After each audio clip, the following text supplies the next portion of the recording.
Dragi prieteni, bună seara, bun venit, bun găsit. Mă bucur să ne vedem din nou pe pagina mea de Facebook. Vreau să-mi cer iertare de la început pentru că am avut ceva dificultăți tehnice în seara aceasta și din această cauză nu am putut să începem programul nostru la timp. În seara aceasta o să discutăm un subiect cât se poate de interesant, de important și relevant pentru aceste zile în Europa. Suntem natural în anul 2022 și în anul 2022 vor avea loc alegeri în Franța, alegeri foarte importante. Franța este un pion foarte important al politicii europene, unionale, mondiale de asemenea, iar când în Franța au loc mutații politice, economice, intelectuale, ideologice, acele mutații au impact asupra Europei și de multe ori și asupra lumii.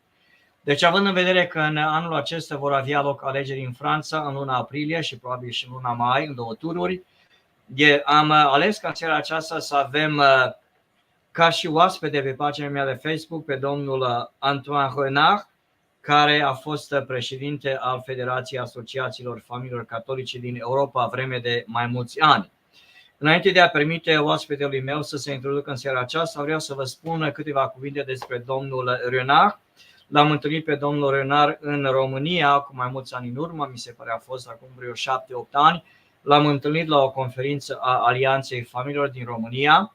Dânsul a acceptat invitația noastră de a participa la acea conferință care a avut loc la Piatra Neamț, a conferențiat privind familia, privind valorile și de atunci am reușit să mențin contact cu oaspetele meu din când în când și acum vreo 2-3 luni mi-a venit în minte ideea aceasta ca în seara aceasta să-l am împreună cu noi să discutăm acest subiect important al valorilor. Dânsul se află la ora actuală în Paris și va vorbi în limba engleză și ca de obicei, dragilor, eu mă voi opri din când în când, voi comenta în limba engleză întrebările mele, după aceea voi reveni în limba română pentru a explica comentariile domnului Renard. Din nou, dacă aveți întrebări sau comentarii, vă rugăm să le postați pe parcursul acestei emisiuni. Dorim ca emisiunea noastră să fie cât mai interactivă, să răspundem și la întrebările și temele care dumneavoastră vi le-ați propus eventual pentru seara aceasta. Noi ne-am propus aproximativ 10-12 subiecte. Dacă timpul nu va permite, nu le vom acoperi pe toate, dar din nou, dacă sunt subiecte de interes pentru dumneavoastră, vă rog să le aduceți în discuție. Monsieur Renard, bonsoir, bună seara, good evening to you. How are you? I'm fine, thank you very much. Sorry for the delay. We had some technical issues to solve, but now it's works. So, we have had some technical issues, and I have explained that in Romanian. And thank you very much for your patience. Technology indeed can be frustrating from time to time, but I'm glad that you and my colleague in the studio, in Oradea, have been able to fix the technical issues. So before we get into the topics which we have allocated for tonight, I would like to ask you to make a brief presentation about yourself, Monsieur Renard. I already told the public in Romania that you and I have met about 8-9 years ago in Romania, but you can again talk about your experiences in Romania. Maybe you have been there more than once. So go ahead and tell us a few things about yourself. Okay, I'm 71 years old, father of 3 children.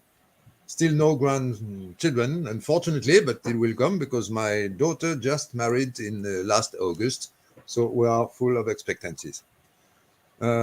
Professionally, I had been working in the as a mining engineer in many different companies working with energy, so it's up to date.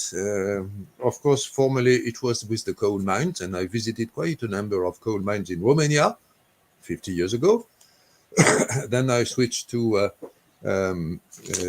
oil companies, and then the rest of my career I worked in the railway industry, so producing trains and tramways and so on. So I again visited Romania during my professional career. But apart from my family and my work, I always have been invested in movements. First, as a leader of a scouting organization, we created a new scouting organization exactly 50 years back. And I've been managing this organization for 10 to 15 years.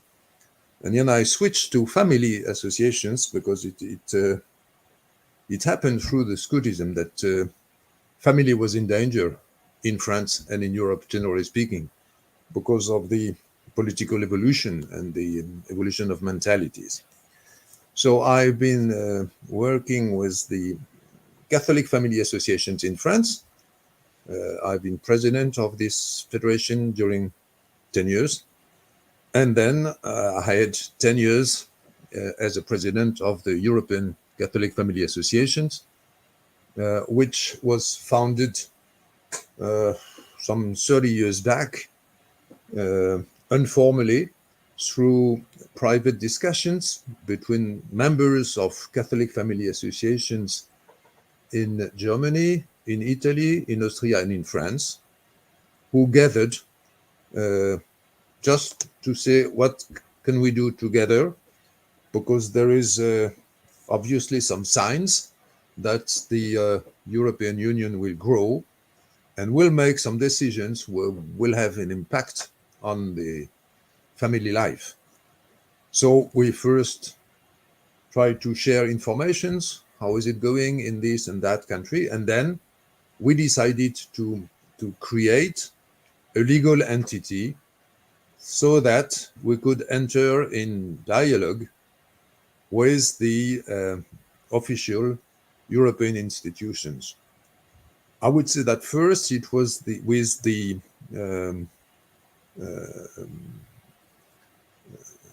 European, not the European Union, but the Council of Europe, which is a much wider organization and which started earlier, where we could have also discussions with Ukrainians, with Turkish, with Russians. So that was the real start. And then we switched to the European Union,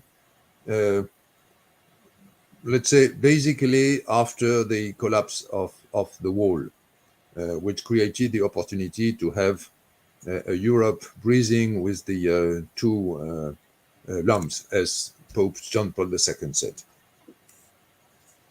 Excellent. Thank you very much for this introduction. You're obviously a person with a great history background, and of course a man of faith, a Catholic, a man who believes in Christianity and the Catholic Church and the Christian doctrine. So let me go back and switch to Romanian and make a brief summary of what you have just said. Oaspetele meu din seara aceasta este un catolic practicant, locuiește în Franța, cum spuneam la început, are 71 de ani, are 3 copii, nu are niciun nepot, dar mi-a spus că cea mai mică dintre fetele lui s-a căsătorit acum recent și speră în câțiva ani să aibă un nepot sau câțiva nepoței. Dânsul are o carieră profesională extraordinară, vreme de aproximativ 50 de ani, a muncit foarte mult. Dânsul e format ca și inginer și ne spune că s-a profilat pe ingineria energetică, înțeleg din ceea ce spune dânsul că a fost inginer petrolist, a lucrat de asemenea pentru mai multe companii petroliere, inclusiv și în România, după prăbușirea comunismului, și după aceea a lucrat de asemenea pentru o fabrică sau mai multe fabrici care fabrică trenuri și așa mai departe, căi feroviare, și ne-a spus că prin această prismă a profesiei lui a călătorit în România de asemenea pe motive de muncă. De asemenea, aproximativ 50 de ani în urmă a format o asociație a tinerilor catolici din Franța, iar în timp și-a dat seama că mișcările sociale care și intelectuale care se produc în Europa și în Franța au un impact asupra familiei. Este un susținător extraordinar și pasionat al familiei, iar acum 30 de ani a început să muncească pentru coaliția familiilor din Franța, dându-și seama că vor fi implicații privind familia din punct de vedere legislativ și intelectual în Franța. A fost vreme de 10 ani președintele acelei coaliții a familiilor din Franța, iar după aceea, în timp, și-au dat seama că au nevoie să se conecteze cu organizații similare din Germania, din Franța, din Italia și au format o organizație care este Coaliția Familiilor, Asociațiilor Familiilor Catolice din Europa. Deci în Europa, în mai multe țări din Europa, sunt aceste coaliții a familiilor catolice, iar aceste asociații s-au format cu mai mulți ani în urmă într-o federație care are statut juridic, iar dânsul a fost președinte al acestei federații europene vreme de 10 ani. Dânsul iubește România și iubește familia și de aceea de mulți ani luptă pentru păstrarea și protejarea familiei nucleare, a familiei tradiționale. De asemenea, a muncit prin această federație, a muncit în Consiliul Europei vreme de mulți ani pentru a promova perspective pro-creștine catolice privind familia. De asemenea, s-a conectat cu organizații din Ucraina, Turcia și Rusia privind acelea scopuri de a proteja familia în spațiul european și la nivel internațional. Și acum iarăși voi merge înapoi în limba engleză. Din nou vă rog, cei care aveți comentarii sau întrebări, vă rog să ni le puneți și eu le voi citi pentru pentru invitatul din seara aceasta.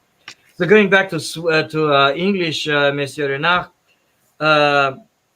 you have told us a little bit about the federation, and I would like for you to tell us more things about the federation. And I would like to start this topic by saying that I am a subscriber. I receive your newsletter every week or every other week, and you certainly are involved in a lot of activities at the European level. So can you please tell us what the Catholic Federation of Families does at the Council of Europe level, European Parliament, and other European institutions? We have considered that this federation has two missions. The first one is to support family associations in the different countries in Europe and to help to creating and promoting the idea that families, Catholic families, should gather in some type of organization, depending on the laws of the country, of course, but to support each other, to provide some common services, and then on that base to enter in discussion, in dialogue with the political authorities of their country. And the second mission is, in the name of all these families in the various European countries, enter into dialogue with the European institutions, whether it is the Council of Europe or the Commission of the European Union, or the members of the European Parliament, or the Committee of Social and Economic Affairs. So to do this, we have two persons permanently based in Brussels who look for contact to meet people, to meet MEPs, to meet members of the commissions, and claim in the name of the families that family should be a key topic for European construction, as it is a key topic for each and every individual country. But we see that until now, European Union has been mainly commercial and business organization, totally irrespective of the real life of the families. And second, we now see that the European Union is deeply influenced by lobbies who are attacking the families. So our second mission is growing significantly because in front of such a trend, we have to find intelligent ways to promote family values, family virtues, and the future of Europe around the families. I totally agree with what you just said, Monsieur Renard. Absolutely, we need a Europe which is centered and focused and developed around family, tradition, and especially Christian values. So let me go back and switch to Romanian and explain briefly in Romanian what you have just said. Dânsul spune că Federația Asociațiilor Familiilor Catolice din Europa are două misiuni sau două obiective principale. Primul obiectiv a fost să organizeze organizații similare la nivel național în diferite țări din Europa. Deci, după cum a format Asociația Familiilor Catolice în Franța, scopul lor a fost să organizeze organizații similare la nivel național în diferite țări din Europa și să sprijine acele organizații să se angajeze în acțiuni de lobbying pe lângă parlamentele și grupările politice naționale pentru a promova politici pro-familie, pro-viață și pro-valori. Iar al doilea obiectiv a fost la nivel european, la nivel de Uniune Europeană, să poarte în numele acestor asociații și a Federației Catolice a Familiilor să poarte un dialog la nivel european cu Uniunea Europeană și instituțiile europene pentru a promova interesele familiilor în spațiul european. Dânsii au un birou la Paris, au un birou la Bruxelles, iar biroul care se ocupă de politica de lobbying, de presiune, este cel din Bruxelles. Se întâlnesc periodic cu diferiți agenți sau cu diferite organizații unionale europene în care promovează perspectiva creștină catolică privind familia și valorile. Dânsul menționa de asemenea că la ora actuală Uniunea Europeană este doar, se pare, o organizație sau o uniune care s-a focalizat până acum mai mult pe economie și aspecte comerciale, dar s-a preocupat mai puțin privind valorile și mai ales promovarea și protejarea familiei ca și instituție socială. O să-l întreb pe domnul Renard dacă în România există o asociație a familiilor catolice. Cred, din câte știu eu, există și mă cunosc de aproape cu colegii mei din această asociație în România, dar vreau să-l întreb pe domnul Renard privind subiectul. Monsieur Renard, my question would be, you mentioned that your organization, the Federation, has set up national organizations in different countries in Europe, Catholic family associations. I think that we have one in Romania as well, right? Yes, we do in Bucharest. Bucharest, yes. Headed by Mr. Barbut, Cornel Barbut. And I wanted to confirm before telling the public, because I do know that such an organization exists in Romania, but I wanted that confirmed through you so I can positively tell our audience this matter. So, dragilor, domnul Renard ne-a confirmat că într-adevăr și în România există o asociație a familiilor catolice din România, iar președintele acestei organizații este colegul și prietenul meu, Cornel Bărbuț din București. Dacă Cornel ne urmărește, bună seara, Cornel! Bună seara, dragi colegi din mișcarea creștină catolică pro-viață, pro-familie din România. Sperăm să ne urmăriți și dumneavoastră în seara aceasta. All right, Monsieur Renard, let's go ahead and tackle a different subject. So the topic that we have allocated for tonight has to do with presidential elections in France and the impact on values, Christian values, moral values, and so on and so forth. And as I have mentioned in a private message to you, when France speaks, Europe listens. When Monsieur Macron talks, everybody listens. France has been a very influential player in history in Europe and globally as well. And I think I mentioned that at least in 7/11, with the battle I forgot where the battle took place, Poitiers, if I'm not mistaken, France has carried on a large burden of Europe in terms of civilization, politics, democracy, wars, and so on and so forth. So having said that, preface my question with that is I would like for right now to focus on the time frame of 2000 all the way to 2017, before Macron became president of France. And personally, I have seen an evolution of values and politics in France. In the prior 17 years, France sort of going in the wrong direction, like most of the countries in Europe with respect to marriage, gay adoptions, abortion, and so on and so forth. So before we actually talked about Mr. Macron, I would like to ask you to make a brief presentation summary of what happened in France between around 2000 and 2017 with respect to major developments, with respect to values. And before you answer the question, let me go back and switch to Romanian and present the question to the public in Romanian, and then you can present your answer in English.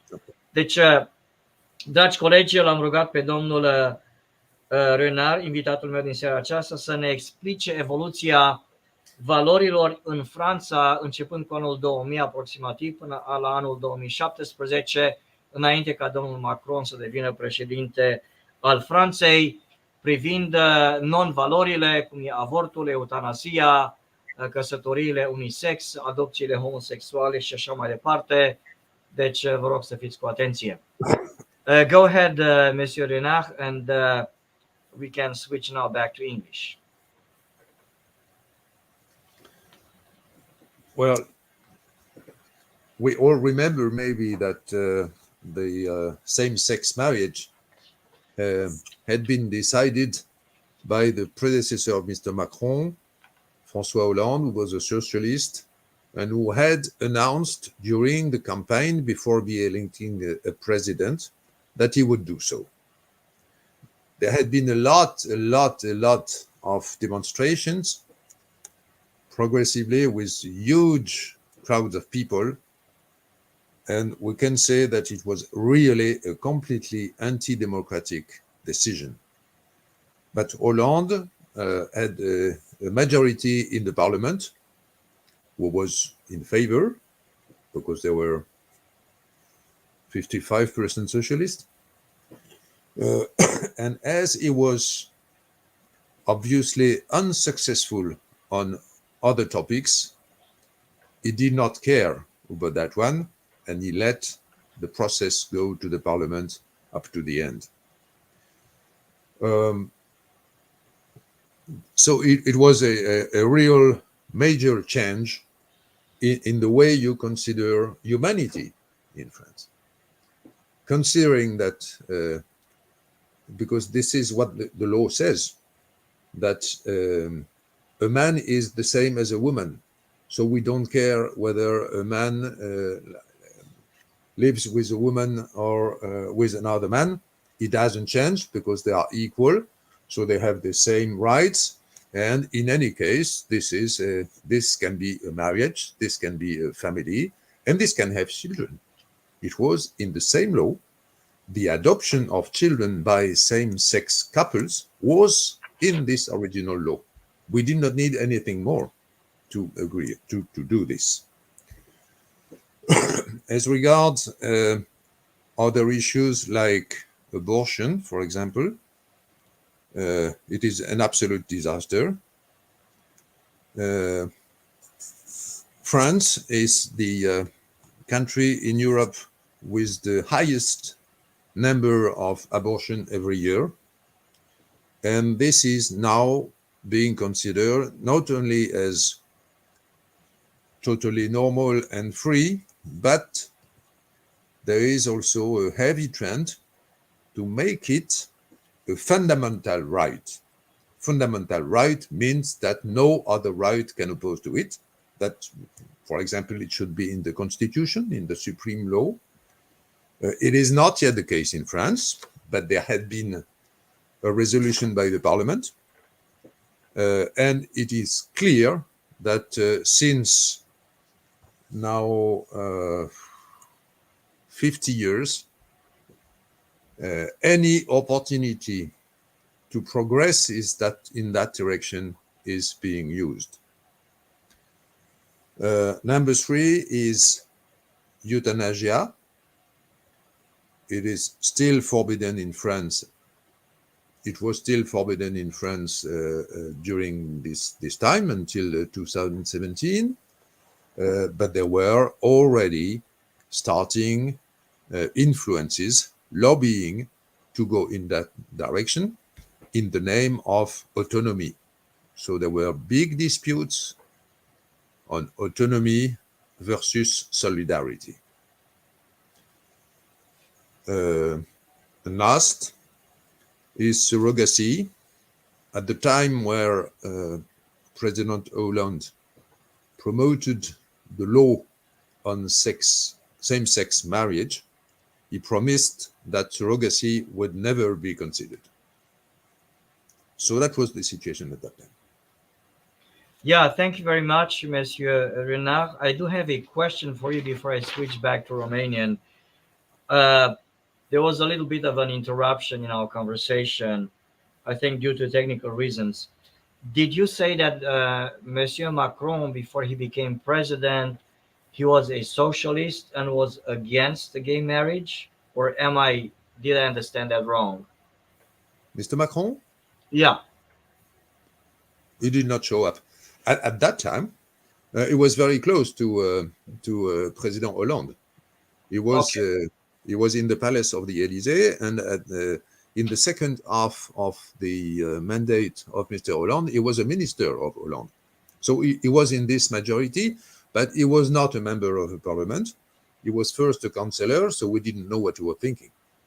Okay. He did not show up.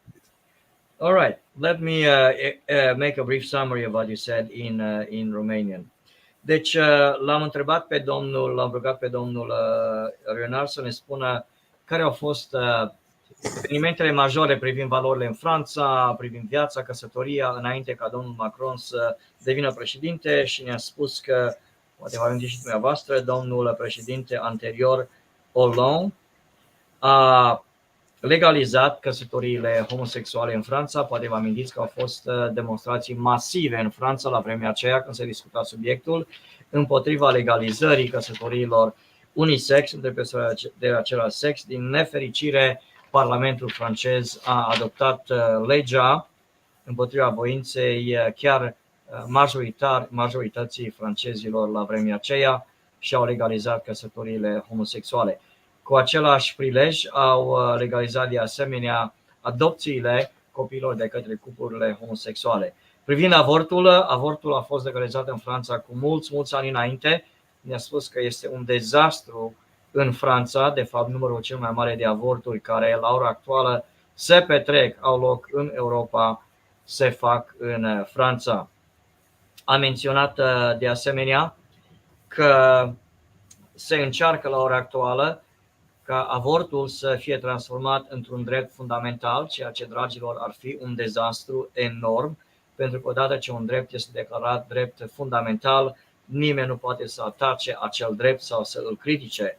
Deci vă imaginați că dacă avortul ar fi declarat un drept fundamental în Franța sau oriunde în Europa, în România, de exemplu, noi nu am putea critica acest drept fundamental și am fi pasibili de a fi pedepsiți. Ne-a spus că au fost încercări de a declara avortul drept fundamental în Franța. Nu s-a reușit, dar a fost adoptată o rezoluție în Parlamentul francez care declară avortul un drept fundamental, dar din punct de vedere legal acest pas decisiv încă nu a fost făcut. Privind alte subiecte, eutanazia, ne-a spus că pe vremea domnului Hollande s-a încercat legalizarea eutanaziei în Franța, dar nu s-a reușit. Iar privind surogatul, subiectul a fost adus din nou în discuție pe vremea domnului președinției domnului Hollande, dar încă nu a fost finalizat acest proiect. Privind căsătoriile unisex, dânsul a menționat un alt lucru care vreau să vi-l menționez și eu în limba română. A menționat că, de fapt, căsătoriile între persoane de același sex înseamnă că nu mai există nicio diferență între bărbat și femeie, între femeie și bărbat. Am abrogat aceste diferențe fundamentale între ființele umane și ca atare am ajuns în situația în care ne aflăm astăzi.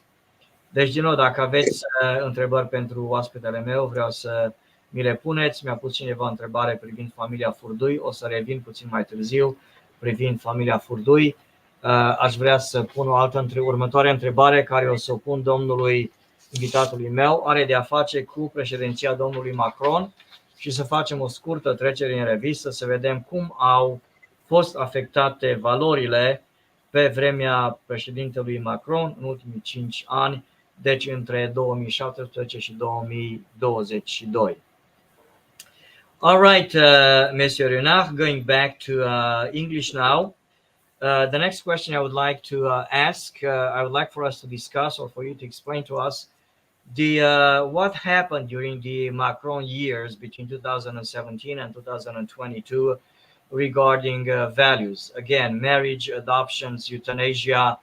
I've seen in the mass media a lot of comments coming from friends about artificial insemination and changing the law of surrogacy and so on and so forth in France, granting more rights, if you will, to sexual minorities, if that would be the proper term to use. So tell us what happened in the last 5 years under Monsieur Macron.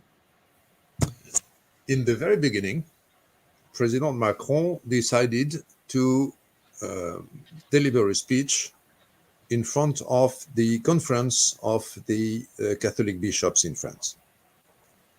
And this speech was, I would say, very good. He said that France needs that the Catholic express their views, do not be shy, because they have something to tell, as was the case in history, and blah, blah, blah. And then he came to some issues, some sensitive issues, like euthanasia, where he very openly said he was against, and he would not go into this direction.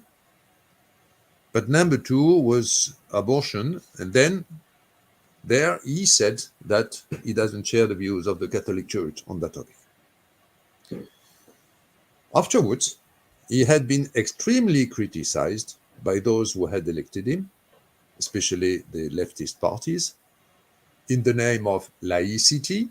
The president should not go to have public discussions with the bishops, and also most likely the Masons, who were behind this whole programmation, and we were completely offended that Macron could take such freedom to have discussion with the Catholic bishops. Then he moved in a different way, and it happens that, unfortunately, by law, we are committed to revise every 4 years what we call the bioethic laws, which mean that the parliament explore all societal issues, as we now say, and consider all issues and make and think new proposals how to progress, because this is the idea that they have in mind. The society is in progress, so how can we progress on adoption, euthanasia, freedom, emancipation of children, but also, of course, same-sex marriage, adoption, and everything of that kind, and equality between men and women to make it in a whole. And in that direction, the President Macron was completely absent. He let the parliament do as if those issues had no importance. And number 3, he accepted a further step in the direction of abortion, which is now, it was a significant step, let me say, because abortion was in principle forbidden, but accepted in some specific cases. And now it is the contrary. I mean, there is no barrier. There is no condition. If a woman wants to abort, there is no sign to give. For example, before it was abortion was authorized for women in distress, and that notion has disappeared. even so, you see, it is more than it looks. On other issues, let me say societal issues like euthanasia, nothing was made legally by a vote, but a lot of discussions started, including in the Economic and Social Committee, which tried to make a recommendation, but it failed. And based on that, Macron did not mention the topic evermore. But he let the discussions go. And I would say in the same time, he did not make any step in favor of families, not any. Whether it is on economy, on education, even worse, on education, he put some difficulties for those persons who want to operate school at home. Now it has to be not only declared, but it has to be authorized. So it's the restriction of the liberties of the families. That's what has happened, to my viewpoint, during these 5 years. Monsieur Renard, as you speak, I'm taking notes in English, so I can make sure that I present a faithful assessment of your comments. So if sometimes I appear that I'm more concentrated on my pen and paper, that's the reason. I'm going to make a summary in Romanian of what you just said, but I would like to ask you to also comment when we come back. If I'm not mistaken, on the 19th of January, Monsieur Macron gave a speech, I think, before the European Parliament or somewhere in Strasbourg.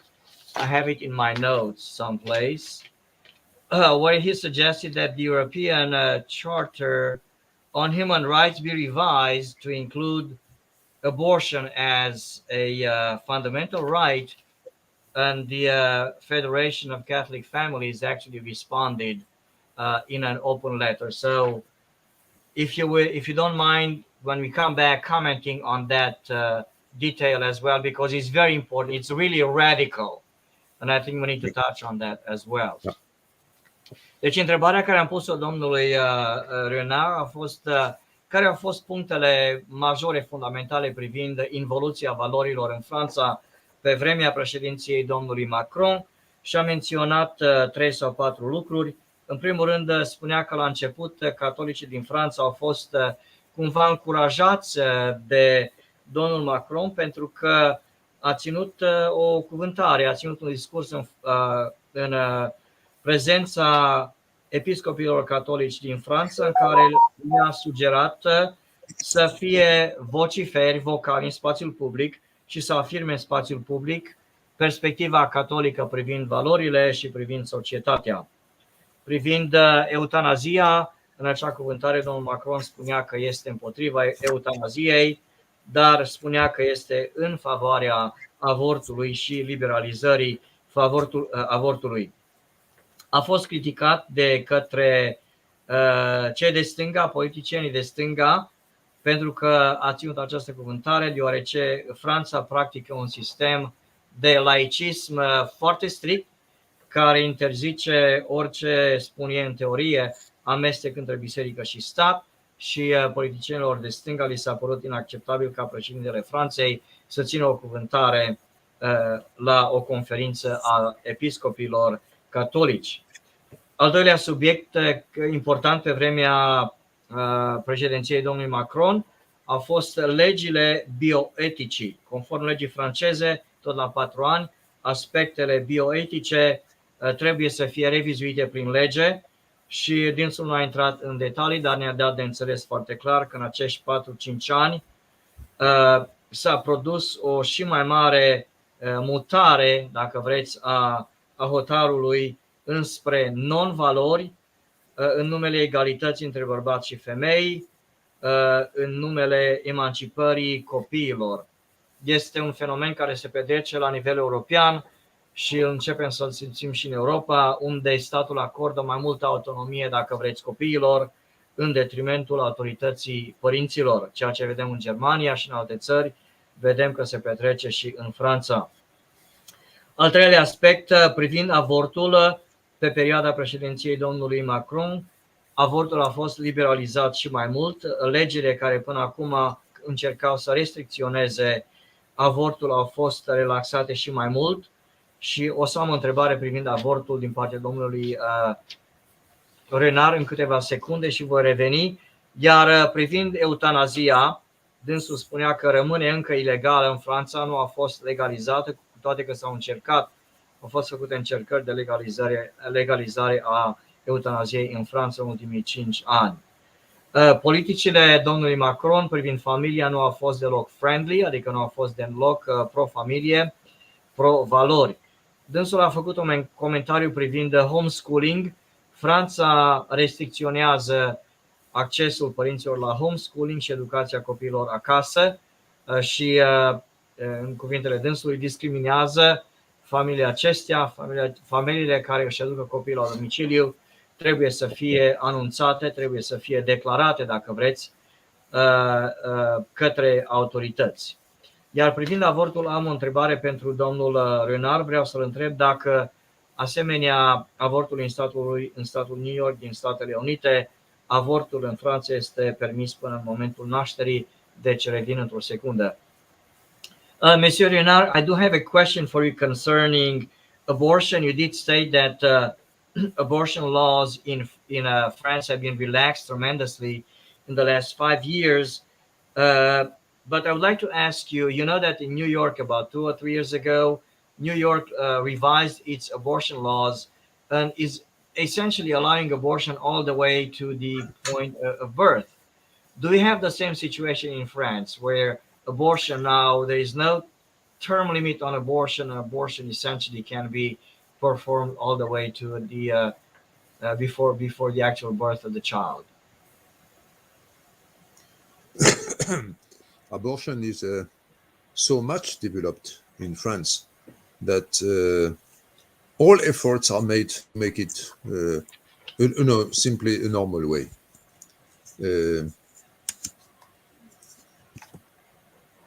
You may know that our demography is also going down, and it happens that if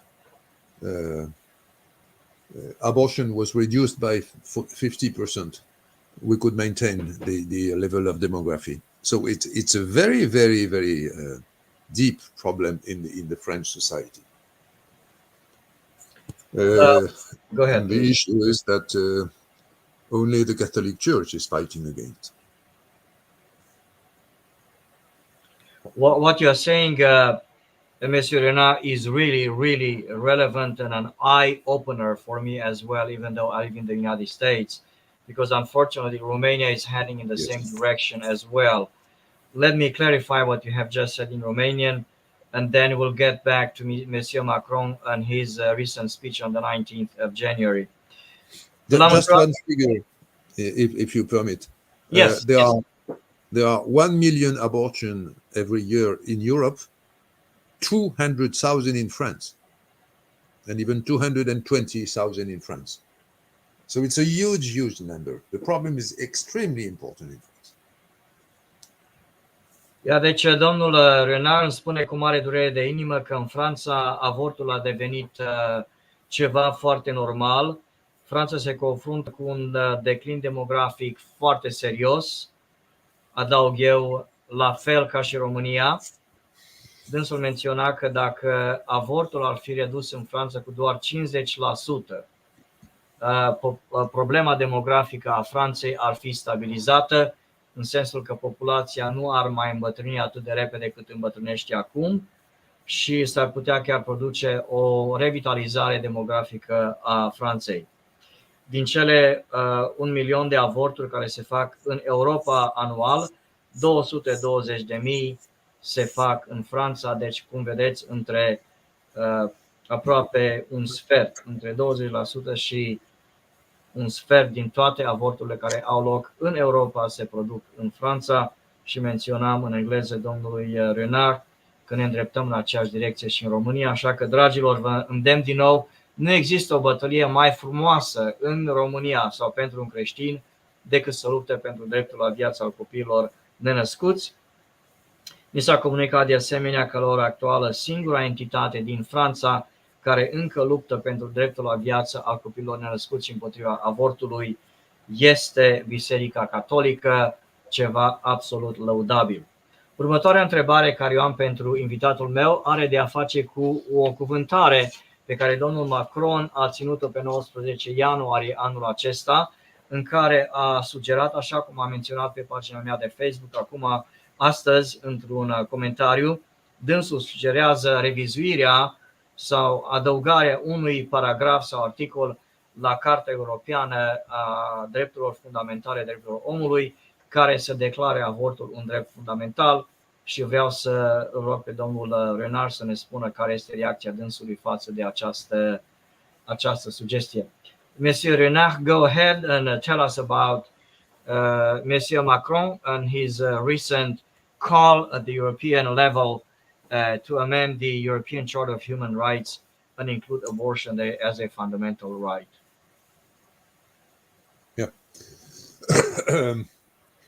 You may know that the president of the European Parliament died, and he was replaced, which means elected, by a woman from Malta.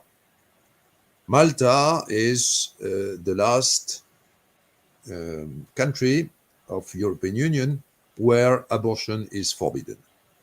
So the election of this lady was a shock, and Macron was suspected because his party voted for her to have supported this candidature.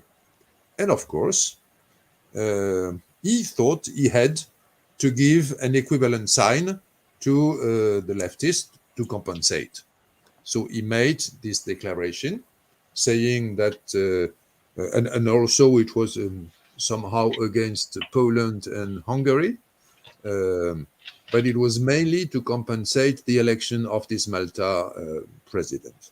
So he said that we will have to put new human rights and specifically adoption as a fundamental right in the European Union, which is absolutely shocking because it is not the case at the moment, even in France. But it was very political. And it shows that Macron is not reliable.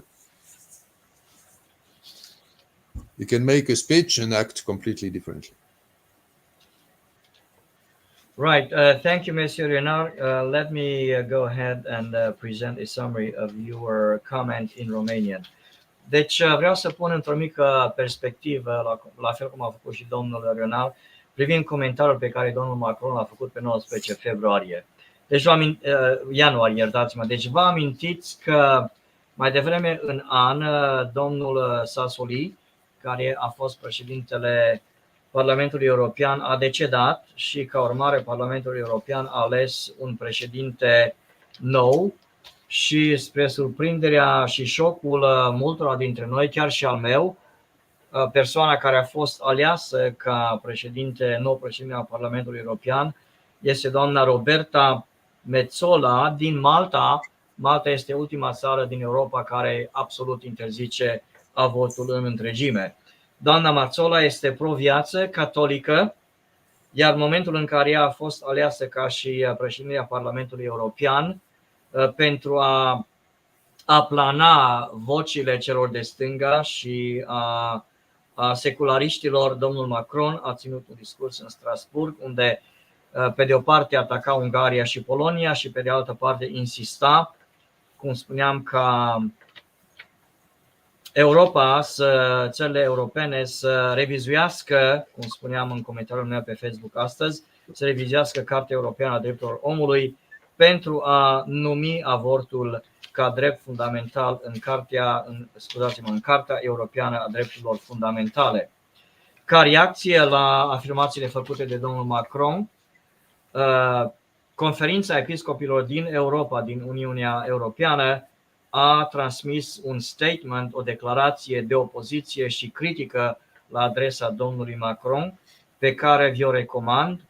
Se numește Statement of the Bishops' Conference of the European Union on the proposal of Monsieur Macron to include a right to abortion in the Charter of Fundamental Rights.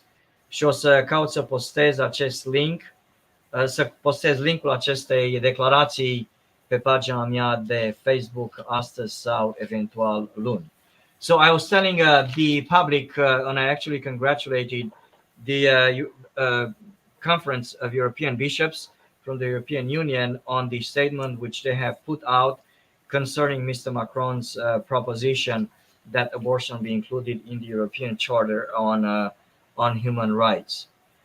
Okay, we are going to move forward. We do have a couple of comments on tonight. Somebody is asking, would like to know details about the Islamist movements in France, and I will tell them that that is not the subject for tonight. You have a lot of comments, Monsieur Renard, in which the public in Romania is appreciating you being my guest tonight. They appreciate your faith. They appreciate the fact that you are not ashamed of your Catholic faith and Christian values.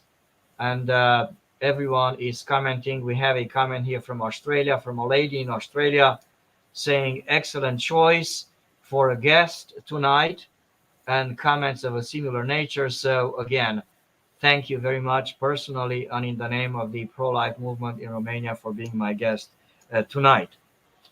All right. So the next topic that I would like to discuss is so here we are.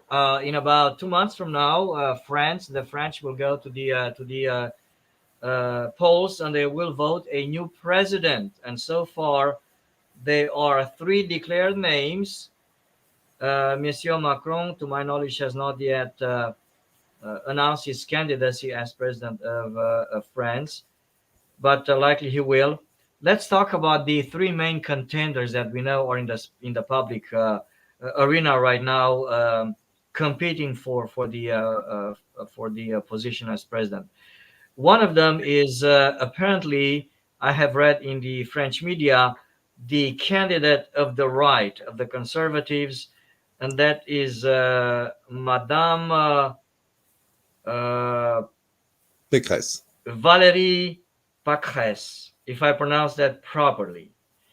So where does she stand on values, on Christianity, on abortion, on the sexual revolution?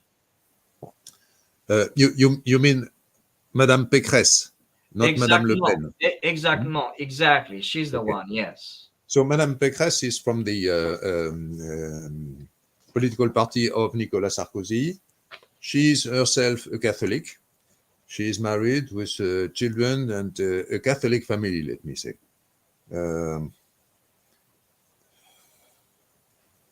But in a way, it is a kind of traditional Catholicism.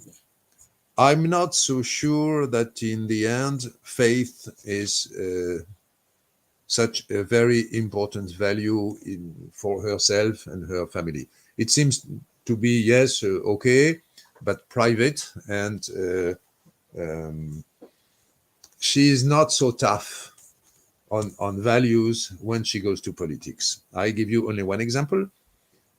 She had been the president of the big region around Paris. After a first mandate, there had been a second vote, and she took off out of her list all those members who had been elected with her, coming from the Christian Democratic Party, the party which had been formally created by Christine Boutin, who showed up very warmly when abortion was adopted in France. Those Christian Democrat members of the Alliance had been very good. I know many of them. They had been very active, but nevertheless, because at that time, it was 3 years back, the mood was not so much in that direction. Then she decided not to take them back in her list. So, okay, in principle, she has the same values as we do, but she will not fight so much for these values if there is a democratic risk for her. You're hitting the nail on the head, Monsieur Renard, because I am confronted with similar situations in Romania and unfortunately in the United States as well. Many people, politicians say, I am a committed Christian, and of course you do not doubt that because it's not for me to judge. They go to church, they go take communion every Sunday or whatever, but when push comes to shove, when they actually have to pass laws or defend the unborn and marriage and family and so on and so forth, you're absent. They don't vote. They don't promote legislation to promote our values. And it's like, why should I even vote for a person like that? But that's my personal frustration. I see that the two of us are sort of sharing this frustration. Let me again go back to Romania and make a short presentation of what you have said. So, dragi prieteni, după cum poate știți, cei care urmăriți alegerile prezidențiale în Franța, la ora actuală sunt 3 candidați. Pe moment, domnul Macron nu și-a anunțat candidatura la președinția Franței, dar pe moment sunt 3 candidați care și-au anunțat candidatura și la ora actuală în acest moment al interviului meu, discut cu domnul Renard. Prima candidată, l-am întrebat și l-am rugat să ne spună care sunt pozițiile acestei candidate privind valorile. Prima candidată este vorba despre doamna Valérie Pécresse, o doamnă de aproximativ 50 și ceva de ani, care vine din zona conservatoare, așa numită, de dreapta a politicii franceze, face parte din partidul care a fost inițiat, format de domnul Sarkozy, are 5 copii, este catolică, de fapt este o catolică practicantă, dar marea problemă pentru dânsa este că nu afirmă în spațiul public, nu își afirmă în contextul politic al alegerilor identitatea creștină, identitatea catolică și dânsul nu vede în ea o persoană, o femeie verticală care, dacă ar fi aleasă în funcție de președinte al Franței, ar promova valorile sau ar apăra valorile la nivel legislativ sau declarativ. Ne-a dat un exemplu, acum câțiva ani, dânsa făcea parte, de fapt prezida peste un fel de asociație politică care s-a format într-o regiune din jurul Parisului, în care erau mai multe persoane credibile, creștini democrați, de fapt, cum este și ARN. ARN este un partid creștin-democrat care promova valorile și doamna Pécresse, din câte înțeleg eu, i-a eliminat din această alianță care promovează președinția, candidatura ei la președinția Franței, iar oaspetele meu intuiește că această eliminare a creștin-democraților din această listă a fost făcută intenționată pentru a evita în spațiul public o discuție privind valorile creștine și importanța și relevanța religiei în spațiul public. Având în vedere că domnul Renard a menționat existența unui partid creștin-democrat în Franța, vreau să-i pun câteva întrebări pentru că e direct relevant acest subiect, direct relevant ARN, Alianța Renaștere Națională, care, după cum știți, este un partid creștin-democrat. Monsieur Renard, I do have a question. You mentioned something which sort of intrigued me. You mentioned that in France there is right now a Christian Democratic Party. Am I right about that? Yes. Oh, yes, that is right.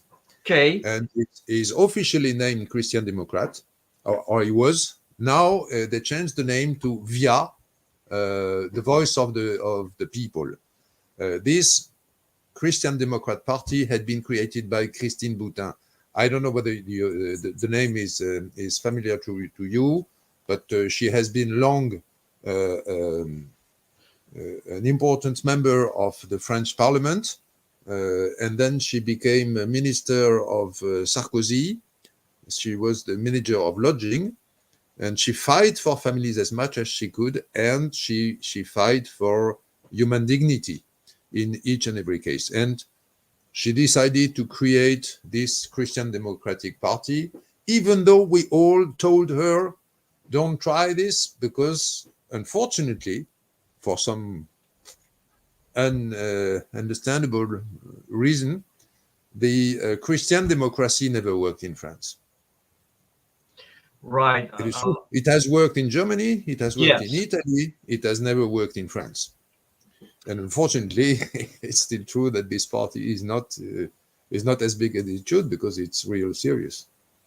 I do want to thank you, Monsieur Renard, for making this comment, because it's really so, it's touching me so deeply. It really hits home, because I am very much an advocate of Christian democracy, just like the founders of the Christian democratic movements in Germany and Italy after the war.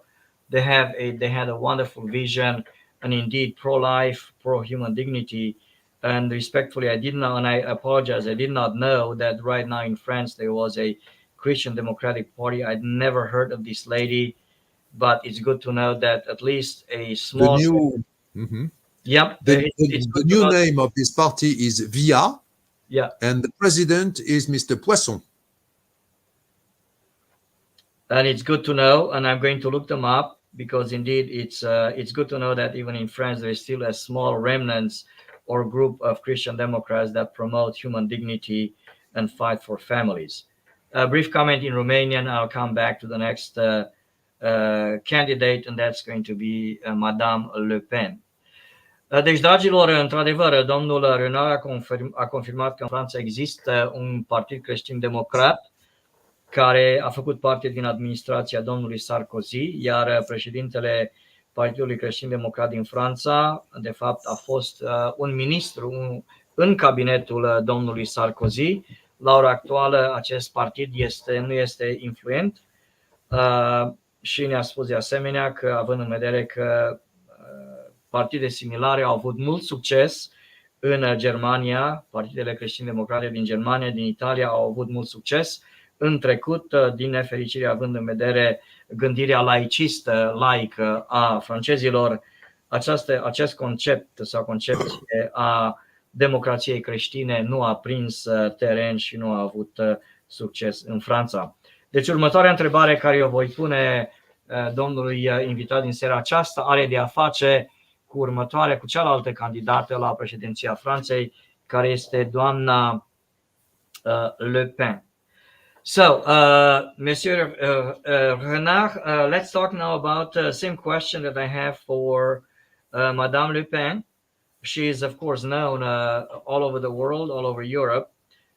Basically, her stance on immigration and Islamization and so on and so forth. But those are not the topics that we're going to discuss tonight. But again, we would like to know what the position of her party and herself are concerning values, Christianity, and the role of faith in the public domain. Well, I think it's a bit different with Mrs. Le Pen, because herself, she's not a Catholic, certainly not a practicant. Maybe she had been baptized, probably, because at that time everybody was baptized, but she is not interested in those issues. In faith issues, and unfortunately, maybe she also has an experience on her own family, which is not very satisfactory. Nevertheless, she will fight for Christian values because she is a conservative and because she knows that France has been built on these values. That the first initiative to make France was the baptism of Clovis in the first millennium. So she knows the roots. She knows that all these values have been supporting the people in France, and she will definitely fight for it, not because of Catholicism, but because of history and because of the image of France.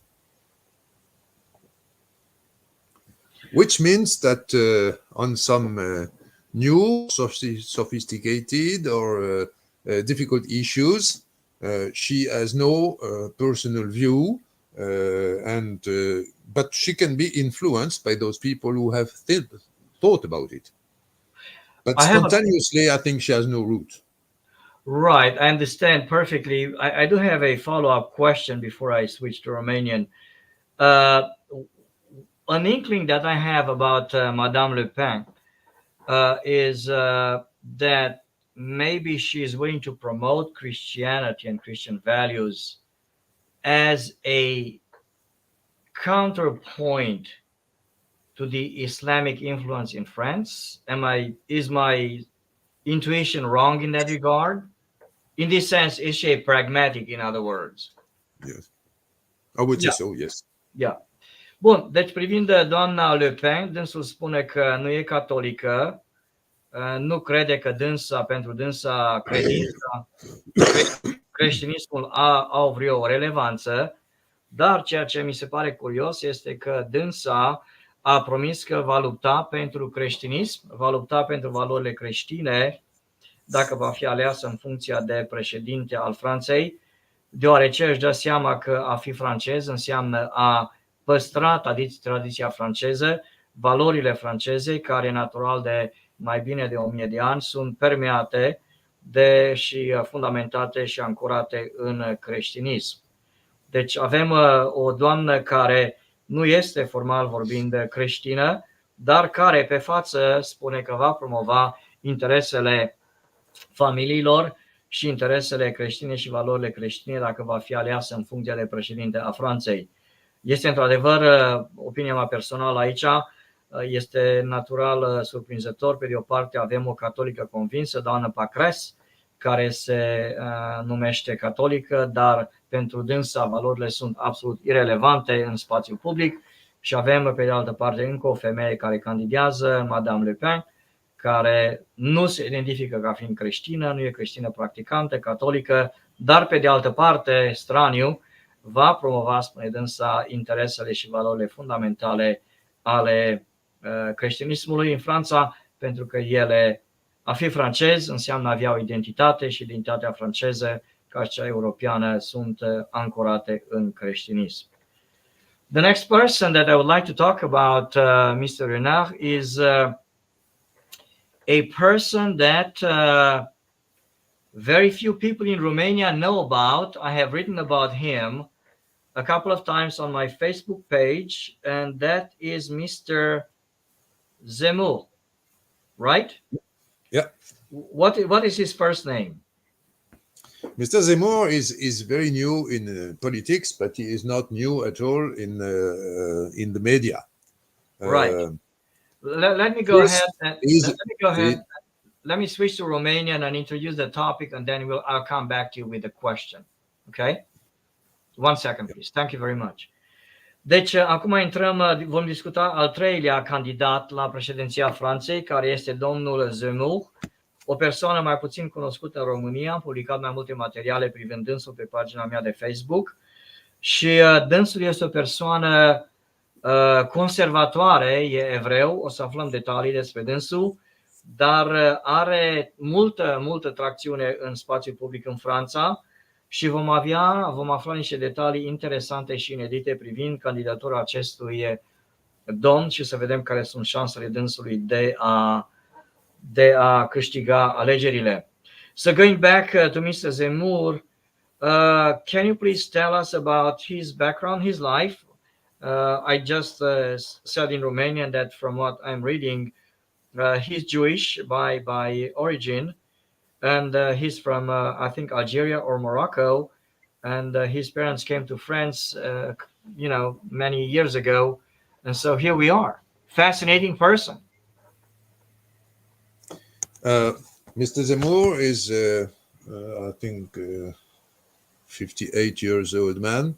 He's a Jewish, yes. His family origin is in Algeria. He was born in France, so his parents came to France, and he knows what is assimilation in France. He had been long a journalist. He was first in a team with a very well-known politician person who is fully respected in France, is Mr. 𝐏𝐄𝐓𝐑𝐄, who was a socialist, but also very interested in national issues. For example, he voted with the right against the Treaty of the European Union.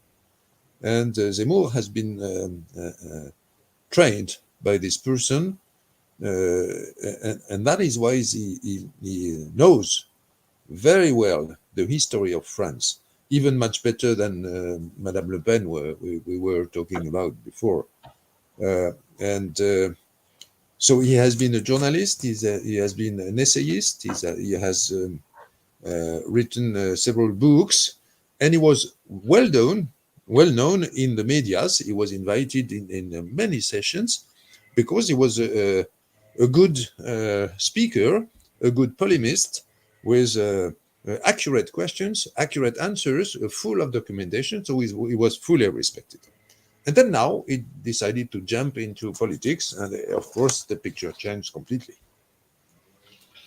All right. So, pe scurt, privind domnul Zemmour, într-adevăr o persoană foarte interesantă care parcă a apărut în spațiul public așa peste noapte.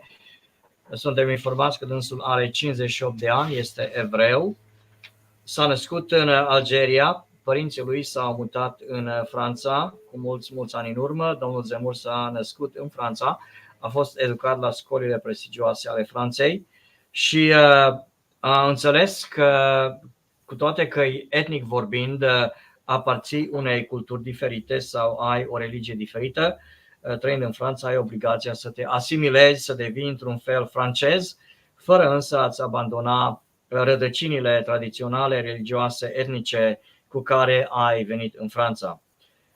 Dânsul are o activitate jurnalistică extraordinară care se extinde vreme de mulți ani, mai multe decenii. E bine cunoscut în presa din Franța, e comentator, eseist, a avut și un talk show, adică a avut un program special, mi se pare la radio sau la televiziune, o persoană conservatoare care privește politica din partea dreaptă a spațiului aspectului politic. Nu a fost până acum implicat în politică, dar a avut prieteni asociați care au fost implicați în politică, au candidat, au câștigat, a fost în Parlamentul francez și, din nou, dintr-o dată, acest om care este numit de către oaspetele meu în seara aceasta a good speaker, adică o persoană care vorbește bine, articulat, foarte bine documentat, cunoaște istoria Franței mult mai bine decât o cunoaște doamna Le Pen, dintr-o dată parcă tulbură apele politice în Franța prin candidatura lui. Întrebarea următoare care o am pentru oaspetele meu este să ne spună natural cam pe unde se plasează domnul Zemmour privind valorile, la ce ne putem aștepta în cazul în care dânsul va câștiga alegerile prezidențiale și va deveni președintele Franței. Monsieur Renard, thank you very much for the great details that you have given us about Monsieur Zemmour. Indeed, if I make a brief parenthesis, about 3 years ago there was a huge article on him in the New York Times magazine, about 17 pages, small print, on the life of this man. And one of the things that I picked up from that huge article was that Mr. Zemmour had been fined because he had violated France's hate speech laws. Am I right about that? I'm sorry, but the communication went very poor, so I could not. Okay. That, That's your from what I understand, France has hate speech laws, correct? hate. Hate speech laws. That means you can be fined, punished if you say certain things in the public arena, correct? Ah, yes, Okay. yes. And I've been reading this massive article on Monsieur Zemmour, that he had been fined, punished by French authorities, fined money-wise, for making some statements. Is that correct? Yes, it is. But we must say in the same time that he had many cases, and in most of them he won in the end. And there are, of course, now two new issues on which he failed, because let me say, the sensitivity of the judges have changed, because the influence are stronger, for many reasons, because also he entered into politics. So yes, he has been fined, but he decided to go for appeal, and we never know, because I think that in the end the judges will deliver a straight statement. I must also say that Mr. Zemmour has been suited only for, if I'm not wrong, only for speeches, not for whatever he has written in a book or in an article. And you can also imagine that in a speech, you can, according to the context, you can deliver a sentence which is immediately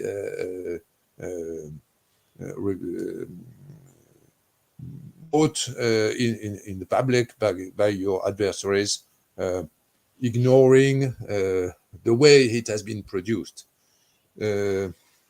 So that's it.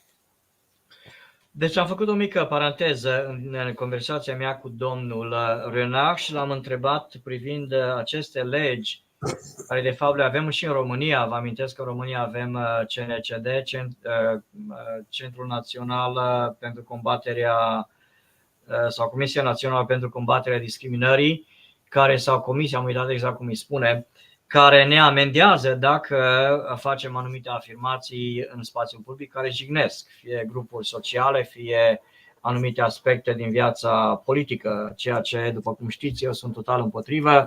Libertatea de expresie, libertatea cuvântului este fundamentală, sacrosantă și este inacceptabil pentru o democrație să aibă astfel de legi. Dar iată că acest domn extraordinar, Zemmour, un intelectual cu o minte ageră, bine documentat, multă experiență în jurnalism, a fost dat în instanță de foarte multe ori, pentru că în cuvântările lui făcea anumite afirmații pe care anumite persoane le găseau ofensive și l-au dat în instanță. Ceea ce este interesant, spune domnul Renard, este că până în anul acesta, în anul 2022, domnul Zemmour a câștigat toate cazurile când a fost dat în instanță, când a fost acuzat că a încălcat aceste legi privind libertatea de expresie în Franța, dar în momentul în care a devenit influent în politica franceză, recent a primit o amendă. Amenda nu a fost dată în instanță și, din nefericire pentru domnul Zemmour, nu a câștigat cazul, iar domnul Renard crede că nu a câștigat cazul din motive politice, nu din motiv că nu ar fi avut dreptate din perspectiva legilor și Constituției franceze. Deci asistăm la o politizare, spune dânsul, a tribunalelor din Franța, când e vorba de o persoană care are influență în spațiul public. All right, let's talk about Mr. Zemmour. Where does he stand with respect to values? Is Christianity any relevant to him? Christian values, abortion, demography, anything like that? Yes. As I said, Mr. Zemmour is Jewish, and the Pope said that the Jewish are our old brothers. And Mr. Zemmour is a very good knower about history, much more than Mrs. Le Pen, for example. And even if he is not Catholic, because he is a Jewish, he knows that the French civilization and the European civilization are really founded on Catholic values. And as his fight is for civilization, he definitely wants to put in discussion the future of our civilization. Is it in danger because of the Muslims, or it is not? And he is convinced that it is, and he is convinced that this civilization needs to be protected, supported, consolidated, and spread over because it is good for us, and because it is our history and our future, and therefore he is very strict on the values. And as a significant sign of it, you have one man who is well known in France, probably a little bit less now in Europe and in the US, who is Philippe de Villiers.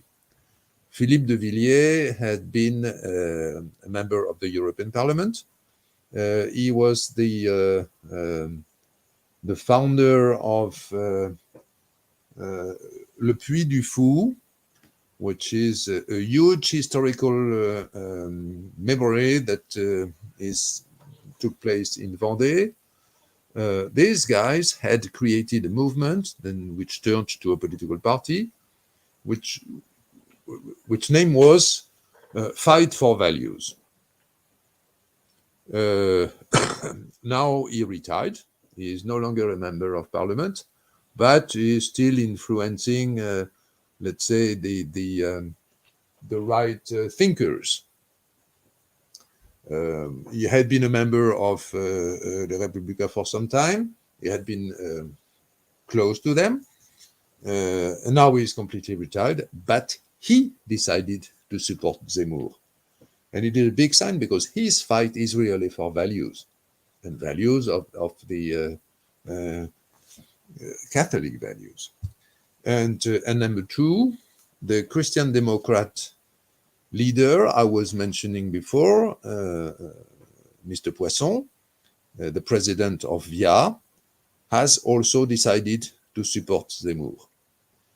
And now we see, let's say weeks after weeks, that some of the members of the party of Mrs. Le Pen, and mainly those who are of Catholic origin and convictions, move to Zemmour. So we'll have, of course, to listen to what is being said, but we also have to look at the signs.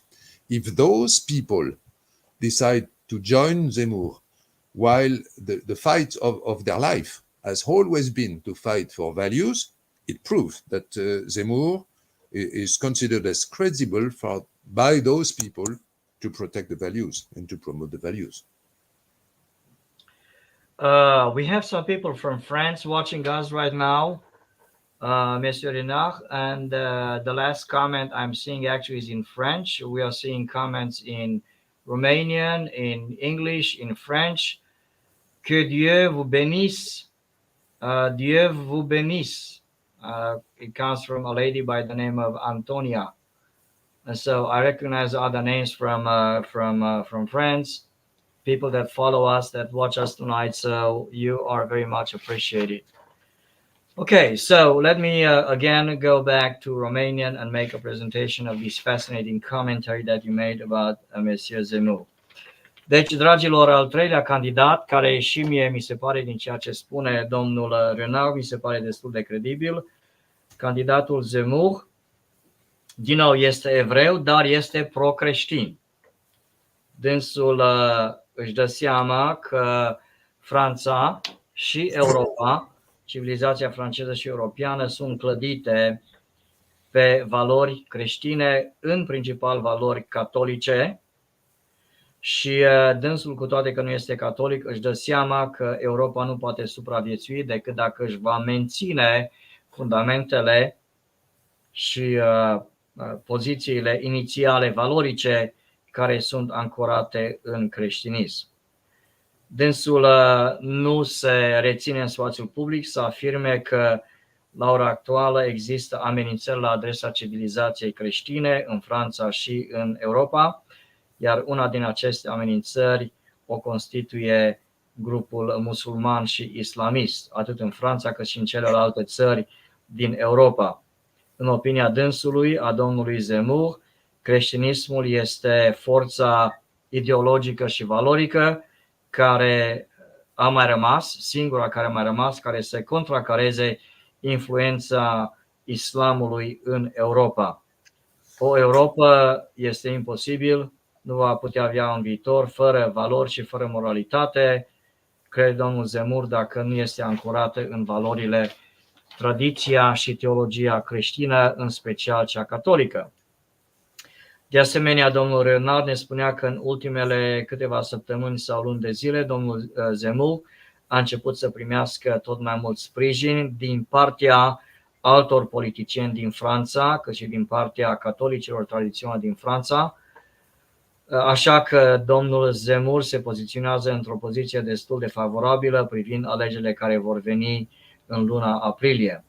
O persoană influentă care îl sprijină pe domnul Zemmour la alegeri este domnul Philippe de Villiers, de care vă spun sincer până acum seara nu am auzit, dar dânsul a fost în Parlamentul European vreme de mai mult timp. Dânsul a format o formațiune politică în Parlamentul European și în Franța care luptă și a luptat pentru valori.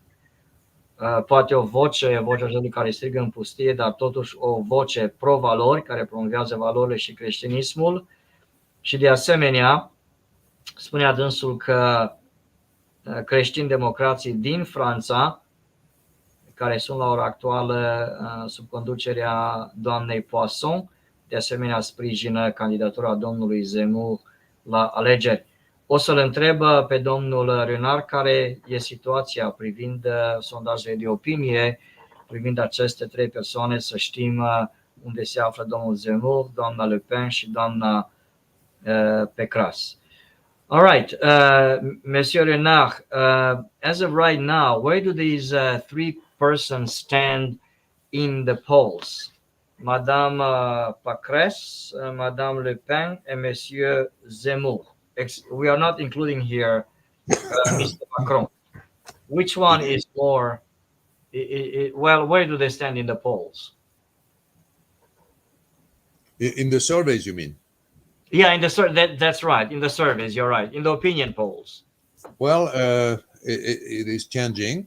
Until now, we had Macron on top with 25%, and then all three, Mr. Zemmour, Mrs. Le Pen, Mrs. Pécresse, very close to each other.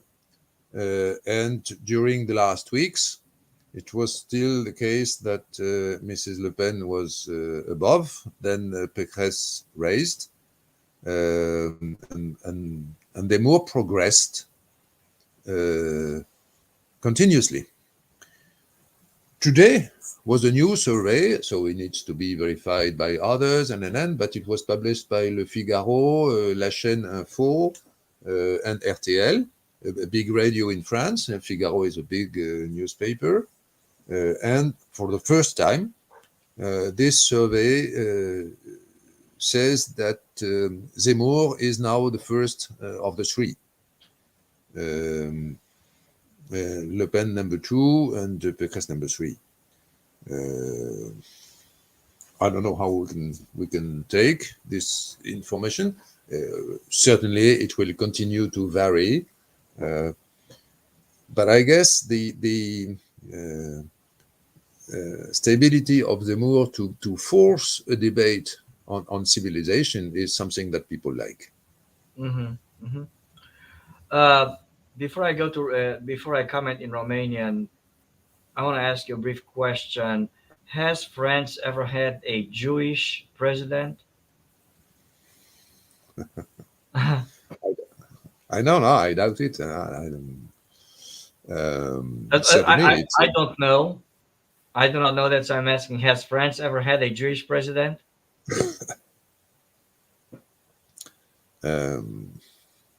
Or if you don't know, you don't know. Of course, I know that this conversation is a bit public, but if I may tell you, I think that the Islamic will never vote for him. Oh, okay. Well, the Jewish will not vote for him because they okay. don't like to be on the first line. Okay. And maybe the many women also will not vote for a Jewish coming from Algeria. Right. But what's important is that immediately after the presidential election, we will have the election for the MPs. We will completely renew the parliament immediately after the election of a new president. So whoever he is, we can imagine that the ideas which have been promoted by all those three challengers will have to be in the parliament. Maybe Macron will win, but he will have a parliament where all these sensibilities will be explained, and maybe they will join. You never know, because it is a bit stupid that we see Mrs. Pécresse, Mrs. Le Pen, and Mr. Zemmour, all three around 15%. Why? They more or less defend a lot of common ideas. Maybe not with the same words, maybe not with the same accuracy, maybe not with the same courage, but in the end, the roots are there.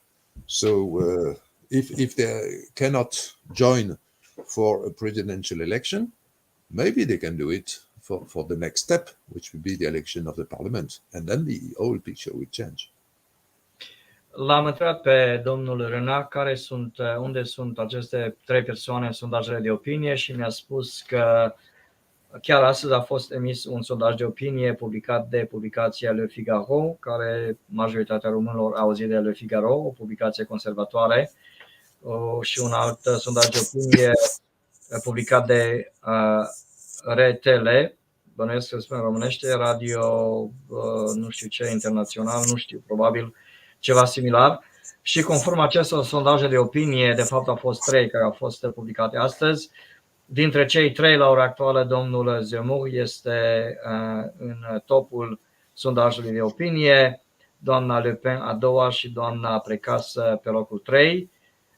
Domnul Macron încă este în vârful piramidei, în vârful clasamentului posibililor viitori președinți, cu 25% din voturi, iar ceilalți trei formează aproximativ 75% din celelalte voturi sau preferințe care au fost exprimate. L-am întrebat pe domnul Renard dacă vreodată Franța a avut un președinte francez. Din câte înțeleg eu, nu a avut și rămâne să vedem cum vor evalua alegerile de după parlamentare care vor avea loc în Franța tot anul acesta după alegerile prezidențiale.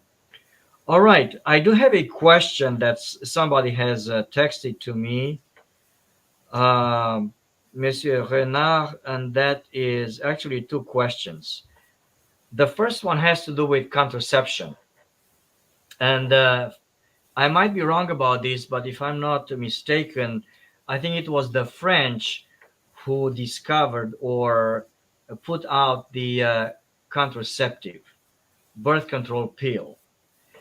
And the Catholic Church has been fairly consistent on this issue and has repeatedly stated that contraception is incompatible with the Catholic faith.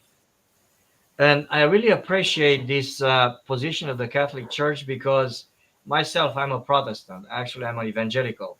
And in my area, in my sphere, if you will, of theology, evangelicals have been late in tackling the issue of the birth control and the contraceptive. So the people, somebody in Romania sent me a text message asking me to ask you, what is the position of the Catholic Church concerning birth control, the pill, contraceptives, and so on and so forth?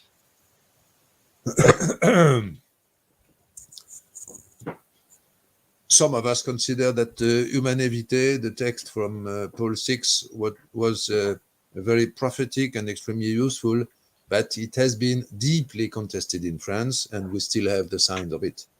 And unfortunately, I must confess that most of the Catholic in France still today do not follow the teaching of the Roman Catholic Church in terms of contraception.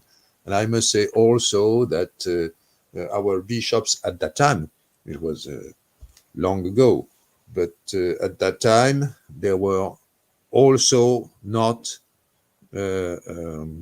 supporting this teaching of the church, and we now have the results that the people are not following, unfortunately. L-am întrebat pe domnul Renard care este poziția Bisericii Catolice în general și a celor din Franța privind contraceptivele. Este un subiect cam spinos și în România și în toată lumea. Biserica Catolică a fost prima biserică sau confesiune care s-a poziționat ferm împotriva contraceptivelor. Contraceptivele, poate vă amintiți, au fost demarate în Franța, din câte înțeleg eu și mă amintesc, prima pilulă de control a sarcinii a fost de prevenire a sarcinii, a fost făcută în Franța și francezii catolici au reacționat primii privind această procedură de a preveni formarea ființei umane, a vieții, și Vaticanul s-a pronunțat împotriva contraceptivelor, dar din nefericire, spune dânsul, în Franța la ora actuală majoritatea francezilor practică această formă de control a nașterilor folosind pilula și contraceptivele. We still have a lot of several topics to cover, Monsieur Renard, but if time does not allow, or if you feel exhausted, we can stop. But I have a lot of comments and a lot of questions that I'm getting on my WhatsApp from the public that they would like to tackle with you. But again, we are going to respect your time and your level of energy. One subject that I'm sort of taking advantage of your presence here on my Facebook page tonight.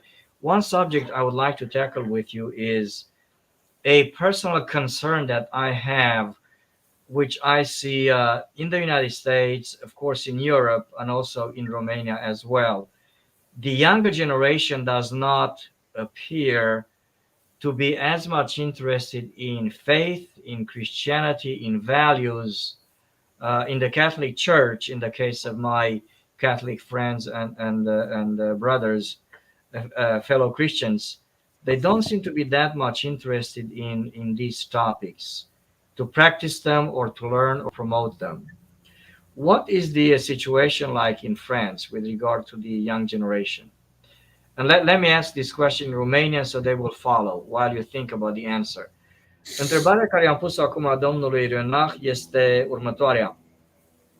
Observ în Statele Unite, natural în Europa și din nefericire și în România, că generația tânără parcă devine mai puțin interesată în valori, în promovarea valorilor, devine mai puțin interesată în a merge la slujbe religioase, la liturghie, în alte cuvinte, la a practica creștinismul și valorile creștine, și l-am întrebat să ne spună care este situația privind tineretul în Franța din această perspectivă. Go ahead, please. Well, I see some very positive signs in France since, let's say, 10 to 15 years. My generation, and probably the one which was immediately after, those who had been living with the 1968 revolution, suddenly discovered that their faith was not really rooted. It was mainly coming from the teaching from their parents, but there were no self engagement in it. And I see in the young today, since, again, very few years, 10 to 15, probably the fruits from the visit of John Paul II in France in 1981, when he first created the World Youth Days. The impact was absolutely impressive. And I now see young people really deeply involved in not specifically on values, but in the religion itself, in faith, in relation with Jesus, in prayers. You cannot imagine how many young people pray, which was not the case 15 years back. A lot of people were mentioning religion and values and so, but they were not really praying. And those new persons, yes, are really embedded. During the big demonstrations we had at the time of the sexual marriage, there were a lot of groups of people going into prayers at night after the demonstration. And I now see that it continues. Of course, it's a minority, but it is growing, and it seems to be very deep, probably much deeper than what I had experienced myself before this time. So maybe this is the benefit of John Paul II. I'm quite convinced on it. And you see that such persons have a very long-term effect. It's probably also the success of a lot of youth movements who went back to their roots when the origin seems to be difficult. And now you have a lot of Catholic groups of young persons really working, praying, supporting each other, and therefore I'm full of optimism. Of course, again, it's a very small minority, but it is what we need.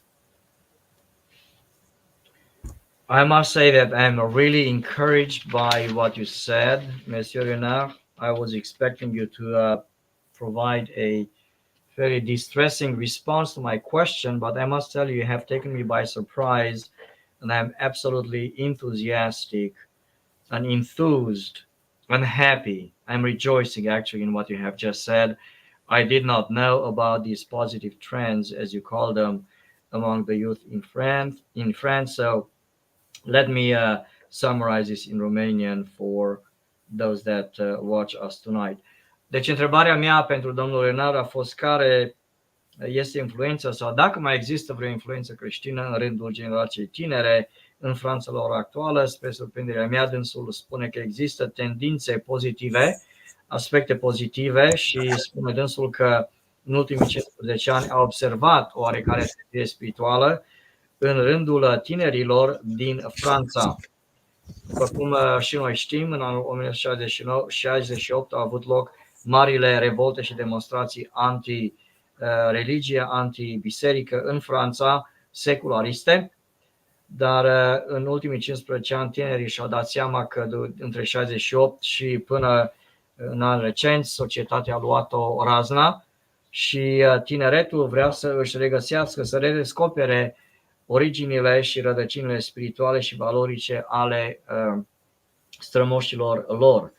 În 1981, Papa Ioan Paul al II-lea a vizitat Franța și cu acel prilej a stabilit o sărbătoare globală mondială care se ține loc anual în unul din marile orașe ale lumii, care se numește World Youth Day, adică Ziua Mondială a Tineretului, la care participă sute de mii, poate chiar milioane de tineri din toată lumea. Dânsul spunea de asemenea că s-au ivit în Franța în ultimii ani o mulțime de grupuri de tineri care se roagă. Tineretul din Franța a redescoperit rugăciunea, importanța și puterea rugăciunii. Cu mulți ani în urmă, când francezii protestau împotriva căsătoriilor unisex, Foarte mulți dintre cei care au demonstrat au fost tineri și spre surprinderea mea dânsul spunea că în final, după ce aceste demonstrații în timpul zilei aveau loc, noaptea, în timpul nopții aveau loc ore întregi și lanțuri de rugăciune pe care le țineau acești tineri pentru promovarea căsătoriei tradiționale și naturale între un bărbat și o femeie.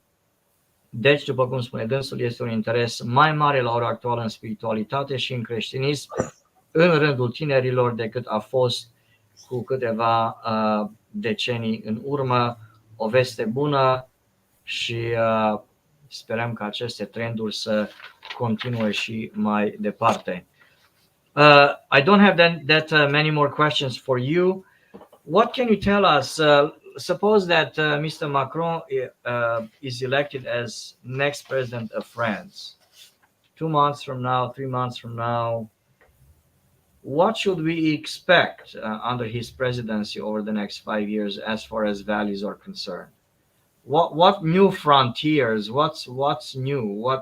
What more damage, in a sense, can he make as far as values are concerned?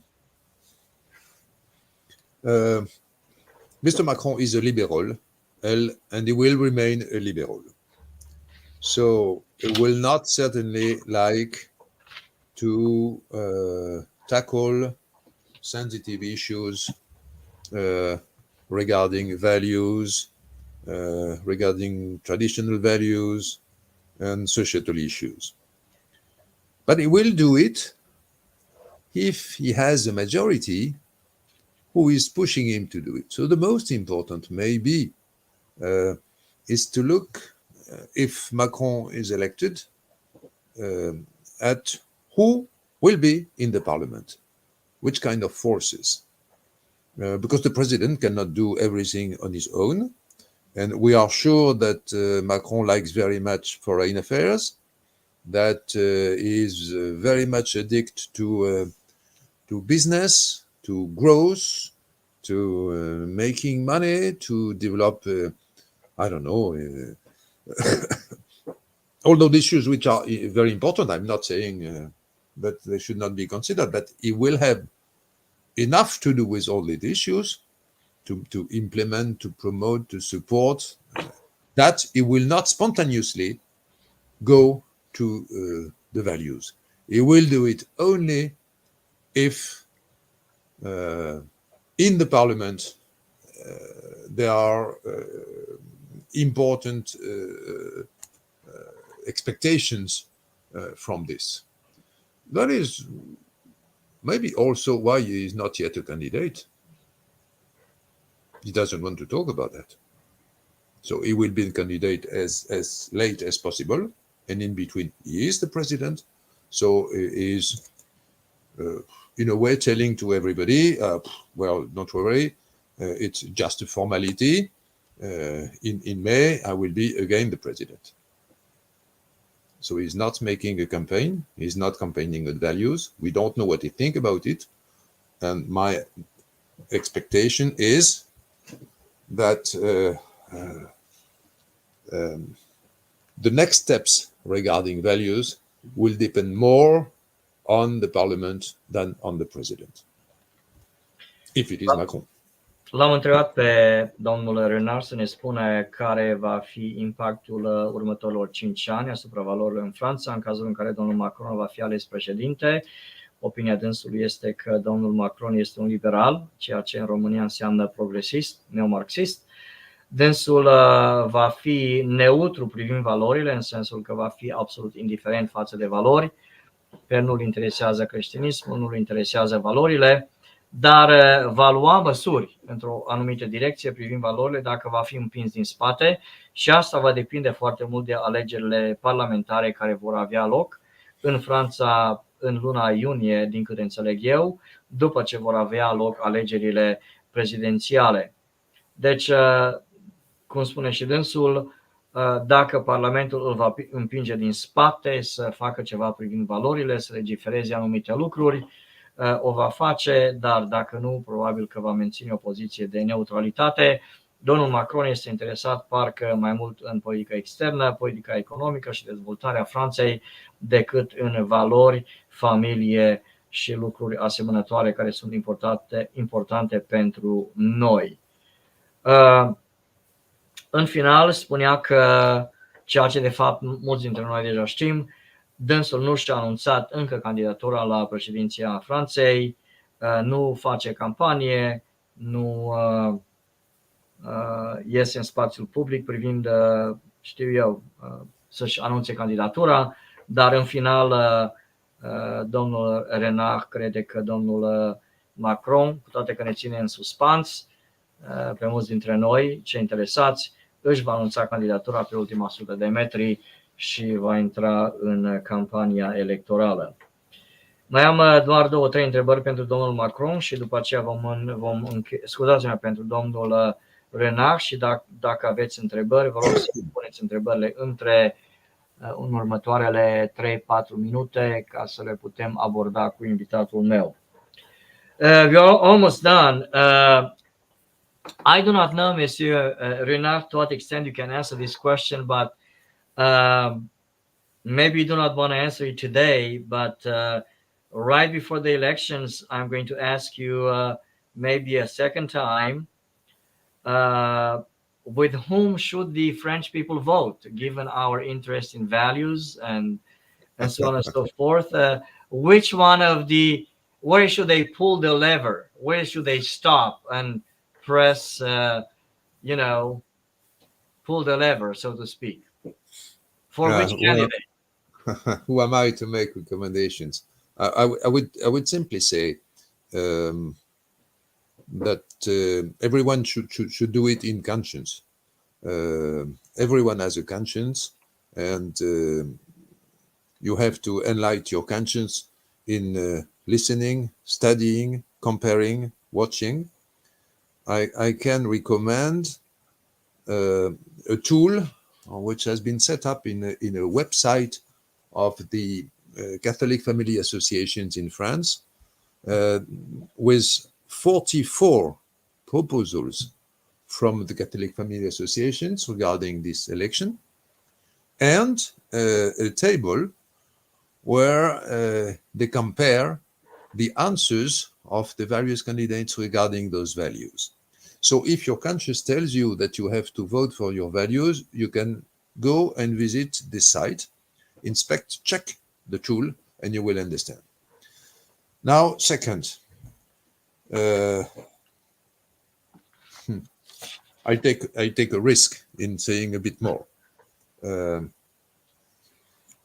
For those who are in France, you know that Macron's strategy was to burst out all political parties. He did it with the Socialist. The Socialist Party has almost completely disappeared. He failed with the party of Nicolas Sarkozy, the Republicans, even though there had been some cracks in this party at several times.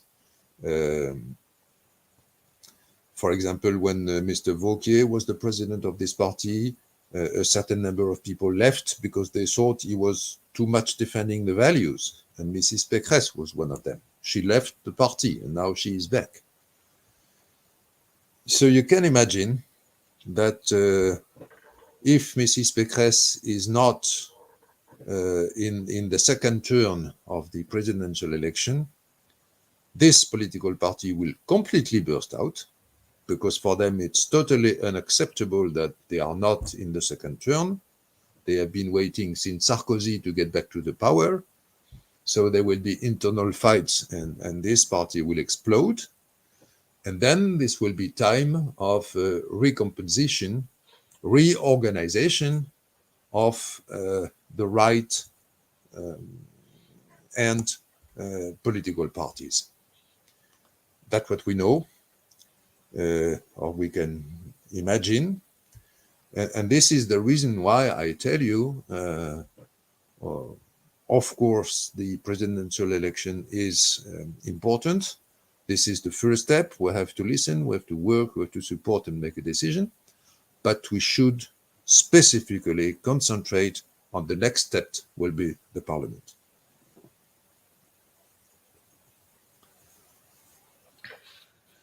Ca răspuns la întrebarea mea, domnul Renard a zâmbit și mi-a spus că nu poate să recomande pe nimeni la ora actuală pe nume la alegerile prezidențiale din Franța. Sper să o pot face eu în luna aprilie, poate în luna mai de asemenea, dar ne-a recomandat să intrăm pe site-ul web al Federației Asociațiilor Familiilor Catolice din Europa, unde există informații privind candidaturile diverselor personalități care candidează în anul 2022 la diferite funcții naționale și în funcții unionale și ne-a sugerat să ne informăm de acolo privind pozițiile pe care fiecare candidat le deține privind valorile. Din câte înțeleg eu, sunt 44 de puncte specifice care descriu pozițiile acestor persoane și din nou fiecare dintre noi, mai ales românii care au cetățenie franceză și vor vota în Franța, pot să se ghideze după lucrul acesta. Într-adevăr, este ceva ce s-a practicat și în Statele Unite vreme de mulți ani și încă se practică. Bisericile din America, în preajma alegerilor, emit buletine de vot în care nu recomandă persoana care să fie votată, doar prezintă pozițiile pe care candidații le dețin privind valorile și în funcție de acele poziții, creștinii sunt îndemnați să voteze în conformitate cu conștiința lor. Un alt lucru care l-a menționat domnul Renard este că vor avea loc, cum spuneam, alegerile parlamentare în luna iunie și acelea vor fi la fel de importante ca și cele prezidențiale, pentru că dacă nu va fi o majoritate conservatoare în Parlamentul francez, începând din iunie încolo, e posibil ca legi antivalori să fie adoptate în Franța. Ultima întrebare care o am pentru domnul Renard privește Catedrala Notre-Dame. S-a petrecut incendiul de acum 3 ani, mi se pare aprilie sau martie 2019, și vreau să-l întreb să ne aducă la situația curentă privind încercările de a remodela, reconstrui acest simbol al creștinismului european. Personal nu am citit mult în presa din România sau chiar din străinătate privind progresul care s-a făcut din 2019 până acum, dar l-am rugat pe domnul Renard să ne aducă la zi informațiile curente privind eforturile de a reclădi și reconstitui Catedrala Notre-Dame. Monsieur Renard, my final question for you is going to deal with Notre Dame. We know that about 3 years ago, the church building was destroyed. Well, not totally destroyed, but certainly impacted to a great extent by fire.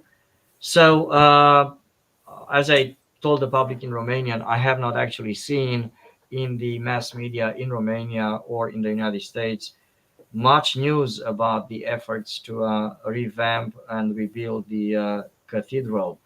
What can you tell us about the current state of affairs? How much longer do you think it's going to take to finish? Will the new Dame be as extraordinary from all points of view as the old Notre Dame, the style, architecture? What can you tell us? Well, I would like first to tell you that I also personally have been extremely impressed by the impact that this tragedy had worldwide. I could not imagine that so many people all around the world were so much linked to this cathedral, which is, of course, as you said, a symbol of Europe, of Christianity, of France, of tradition. I did not really expect that. Of course, we had the images indirect. We could see the arrow collapsing, and it was extremely impressive. But nevertheless, the emotion was even much more than this, and maybe something to do with transcendence, hopefully. which is a real symbol. So as a result, a lot of money were promised to rebuild the cathedral, and this money came. Until now, there had been promises for donations up to 830 million euros. Some people say it will be not enough. Some others say it's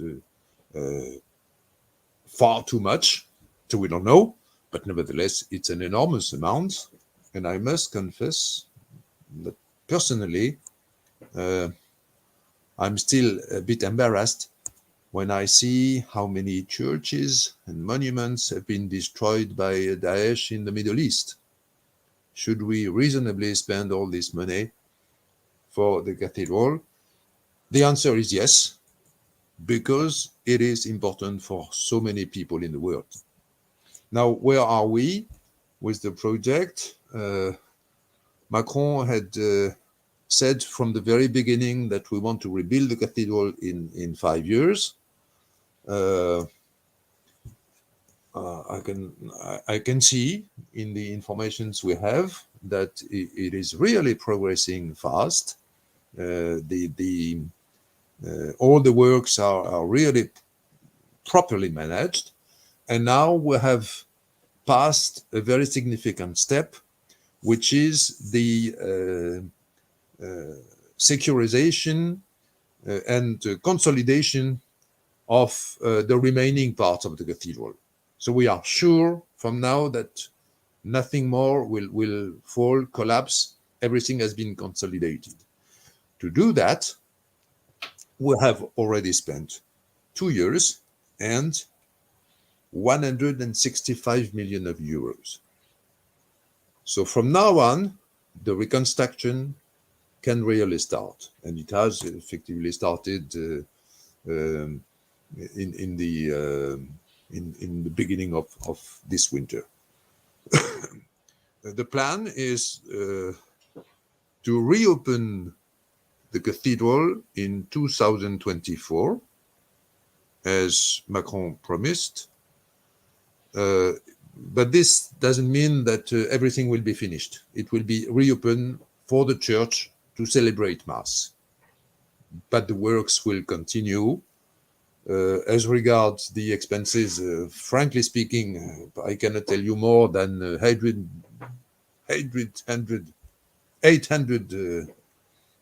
millions of euros have been provisioned. A very important decision has been made, is that the cathedral will be rebuilt the same as before. There had been a lot of discussions with people thinking that, well, we are in modern life, we should take opportunity to give new ideas, new thing, a new look. But the decision was made. No, it will be as before. Maybe only for some materials, there will be some changes, and mainly in order to avoid that such event like the big fire start again. But the look, the feeling, all this will be respected in detail, and that is very important. Thank you truly for giving us this magnificent and brief presentation of the state of affairs with respect to this magnificent cathedral. Let me go ahead and make a summary in Romanian of your comments. And then I will once again take a look at the comments that have been made by those who follow us on Facebook tonight.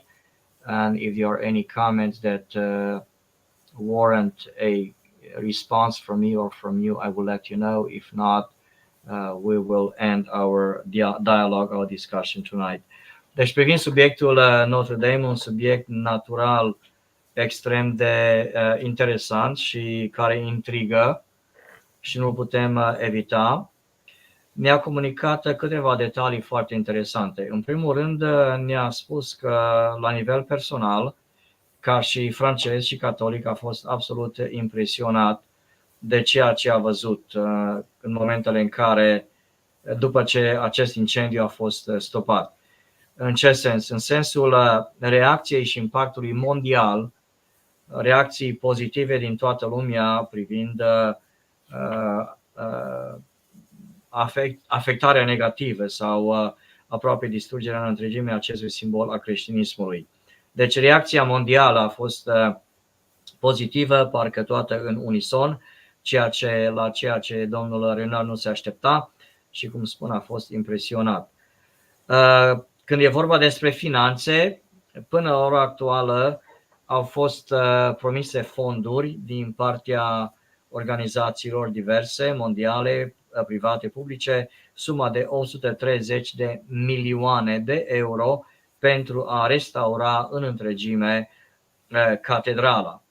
Din această sumă, o mulțime de bani, o mare parte deja au fost donați, rămâne ca și alte sume să fie donate.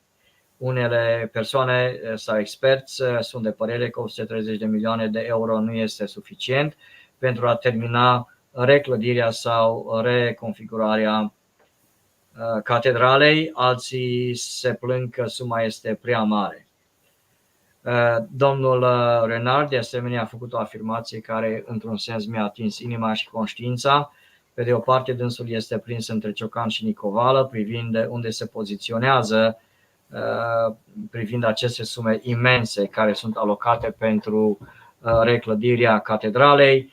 Când te gândești, spune dânsul, că în Orientul Mijlociu sunt așa de multe biserici care au fost distruse, spun eu, nu dânsul, de islamiști, de insurecții și de acțiunile armate ale teroriștilor musulmani din Orientul Mijlociu, și unii poate ne-am spune că banii aceștia ar trebui mai bine să fie folosiți pentru a reclădi bisericile distruse din Orientul Mijlociu, dar în final dânsul spune că este de acord că această sumă, cât este ea de mare, să fie alocată pentru reconstrucția catedralei Notre-Dame, pentru că din nou este un simbol al lumii, al creștinismului, al civilizației mondiale.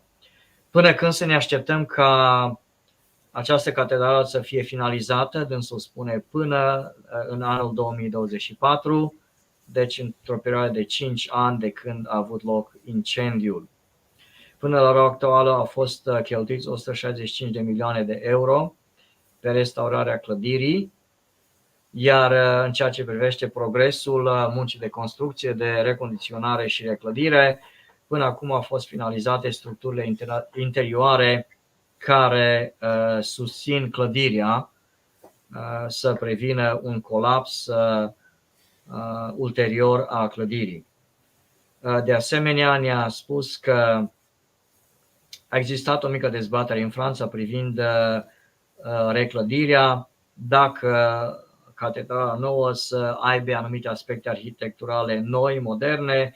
În final s-a decis că nu, Notre-Dame va fi reclădită în configurația inițială, originală. Singurele modificări sau lucruri noi care vor fi adăugate la clădire vor fi materiale de construcție noi, de la sine de înțeles, pentru a preveni avarii în viitor, pentru a preveni noi incendii și așa mai departe. Acum vreau să văd comentariile dumneavoastră, dacă sunt comentarii la care e potrivit să răspundem, adresate domnului Renard sau mie personal. Greetings to you, Monsieur Renard from Germany. Okay, somebody's asking me a question and I will need to answer it in Romanian in about 2 minutes. Maria Popa, privind familia Furdui, am aceleași noutăți care le aveți și dumneavoastră. Pe data de 27 februarie, adică de mâine o săptămână, e programat o mare demonstrație a românilor din Europa în Vansrode, orașul în care copiii și familia, cei 7 copii ai familiei Furdui sunt ținuți în detenție. Vă îndemn pe toți, dragi români, cu mic, cu mare. Mi-ar face mare plăcere să văd la Vansrode zeci de mii de români din toată Europa, din România și din restul țărilor din diaspora, care să descindă în Vansrode să ceară întoarcerea copiilor acasă. Am Chiar am fost impresionat de un mesaj care l-am primit din Marea Britanie, din Londra, unde unul din pastori pur și simplu a anulat slujba religioasă, liturghia programată pe 27 februarie, îndemnându-și toți enoriașii sute mii din Londra români să treacă canalul Mânecii și să descindă în Vastrode pentru a-și arăta solidaritatea cu familia Furdui. Dacă știam dinainte, poate puteam și eu să-mi programez timpul să fiu prezent în Europa, dar din nefericire nu pot. Other comments, those who follow us are very grateful for your participation tonight, and they are wishing you luck and God's blessings and God's speed in your future endeavors, Monsieur Renard. And we are going to close here. And again, personally, I want to thank you very, very much. I was really honored, and hopefully you can come to Romania as well. I'll be in Romania in 2 weeks from today. Maybe you can join us in Romania again later this year, maybe next year, and give a speech in one of our meetings. You're an extraordinary man. You're a person that's really impacting me, influencing me, and inspiring me. Our struggle is the same, regardless of the Christian label that we carry, Catholic, Protestant, or Orthodox. So if there is anything else that you would like to say to the public in Romania, Monsieur Renard, go ahead and make your final comment, and then we'll say good night. Thank you very much, Mr. Costa. Thank you for your questions, which were difficult but very interesting. Thank you for the translation, and I measure that you made the most of the job because you had to speak to all others. So thank you very much for this opportunity. Best regards to all your friends in Romania, also in France or somewhere else in Europe, with special regards to Father Ambert, with whom I met in Carpathia. Of course, I will be more than happy to visit again your country. You may know that